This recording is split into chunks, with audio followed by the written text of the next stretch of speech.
Hello and welcome back. This is another in the videos on how to take off protection in Office documents.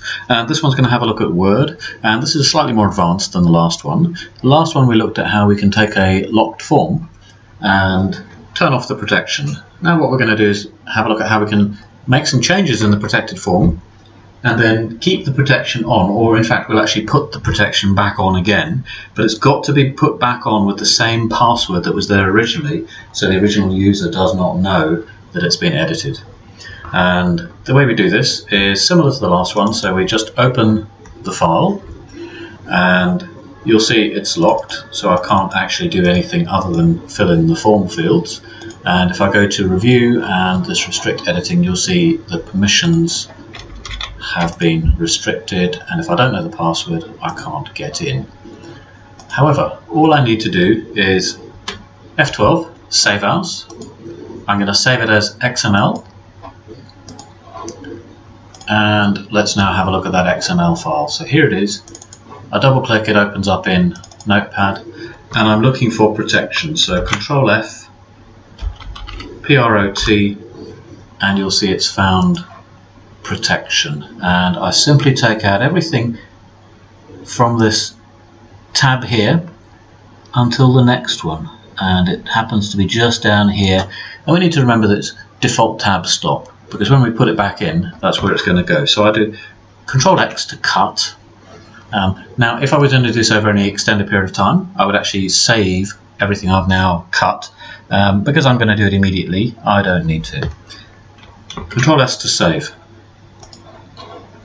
And now if I go into here, right click on it, open with Word, I get my Word document again, I get my form.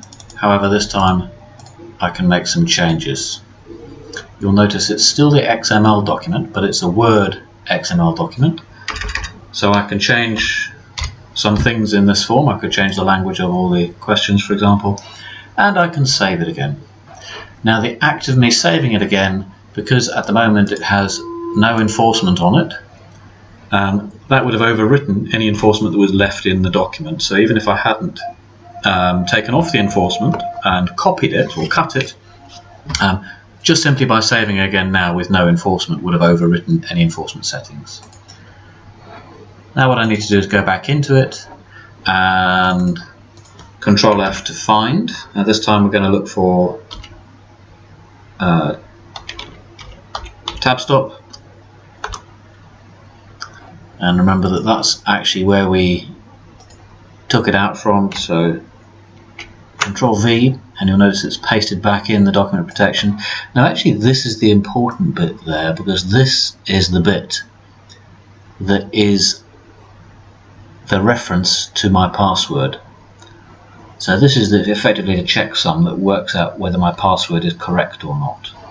So I just copied it, now we've pasted it back in, save. So Control S to save, and now I right click, open with Word, and it goes back in. You'll notice it does have the change put on there, but it is now locked again. So now all I need to do is again F12, and I save it as a Word document. I'm going to call it number, in fact I'll call it unlocked. It's not actually unlocked, it's just been changed. And you'll see that we now have that one as a Word document. We can just double click on it, opens with Word. It is locked, but it has the changes that I made to it, and it is still restricted in editing. However, if I know the original password still works to take off the protection. Okay, I hope that's been useful, and once more, thank you for watching.